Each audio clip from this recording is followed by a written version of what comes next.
బాలయ్య కెరియర్లో డైరెక్ట్గా 175 రోజులు ఆడిన మరో చిత్రం 2010లో వచ్చిన సింహ. బాలయ్య బోయపాటి కాంబినేషన్లో వచ్చిన మొదటి చిత్రం ఇదే. ఈ చిత్రం 3 సెంటర్లలో డైరెక్ట్గా 175 రోజులు ఆడింది. ఆ సెంటర్స్ లిస్టు చూసుకుంటే గోపాలపట్నం మౌర్య, జమ్మలమడుగు అలంకార్, ఆదోని ప్రభాకర్. బాలయ్య కెరియర్లో 175 రోజులు ఆడిన మరో చిత్రం 2014లో వచ్చిన లెజెండ్. ఎమ్మిగనూరు మినీ శివాలో లెజెండ్ డైరెక్ట్గా 175 రోజులు ఆడింది. నెక్స్ట్ బాలయ్య కెరియర్లో 175 రోజులు ఆడిన మరో చిత్రం అఖండ.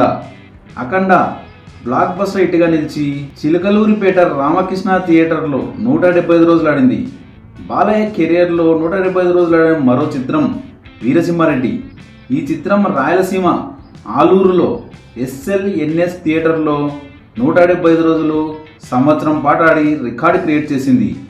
బాలయ్య కెరియర్లో మరో 175 రోజులు డైరెక్ట్ ఆడిన చిత్రం భగవంత్ కేసరి. ఈ సినిమా చిలకలూరిపేట రామకృష్ణ థియేటర్లో డైరెక్ట్గా 175 రోజులు ఆడింది. నెక్స్ట్ బాలయ్య కెరియర్లో 175 రోజులు ఆడిన మరో చిత్రం రీసెంట్గా వచ్చిన డాకు మహారాజ్. ఈ చిత్రం కూడా చిలకలూరిపేట రామకృష్ణ థియేటర్లో 175 రోజులు ఆడి రికార్డు క్రియేట్ చేసింది. వరుసగా 4 175 రోజులు ఆడిన చిత్రాలు ఉన్న హీరోగా బాలయ్య రికార్డు క్రియేట్ చేశారు.